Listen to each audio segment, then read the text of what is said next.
चौथा पाद संबंध। इसके पूर्व तीसरे पाद में पांच भूतों तथा अंतःकरण की उत्पत्ति का प्रतिपादन किया गया और गौण रूप से जीवात्मा की उत्पत्ति भी बताई गई।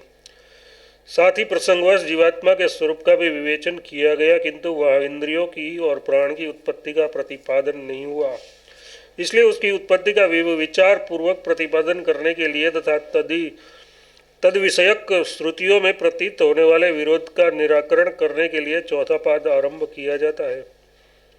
श्रुति में कहीं तो प्राण और इंद्रियों की उत्पत्ति स्पष्ट शब्दों में परमेश्वर से बताई है, कहीं अग्नि, जल और पृथ्वी से उसका उत्पन्न होना बताया गया है, तथा कहीं आकाश आदि के क्रम से जगत की उत्पत्ति का वर्णन है, तथा वह इन प्राणों और इंद्रिय आदि का नाम तक नहीं आया है, और कहीं तत्वों की उत्पत्ति के पहले ही उसका होना माना है।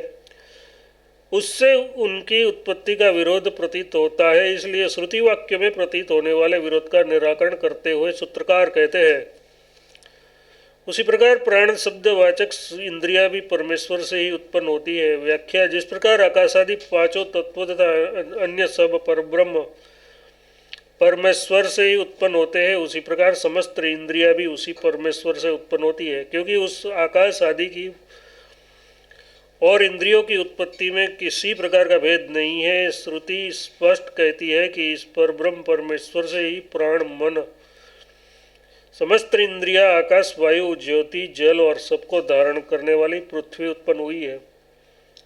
इस प्रकार इंद्रियों की उत्पत्ति का श्रुति में वर्णन होने से यह सिद्ध होता है कि इंद्रियों का भी उस परमेश्वर से ही उत्पन्न होती है। संबंध।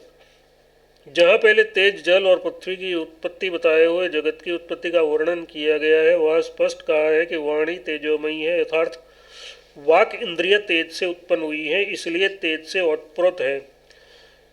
इससे तो पांच भूतों की ही इंद्रियों की उत्पत्ति का होना सिद्ध होता है, जैसा कि दूसरे मत वाले मानते हैं। इस परिस्थिति में दोनों श्रुतियों की एकता कैसे होगी, इस जिज्ञासा पर कहते हैं,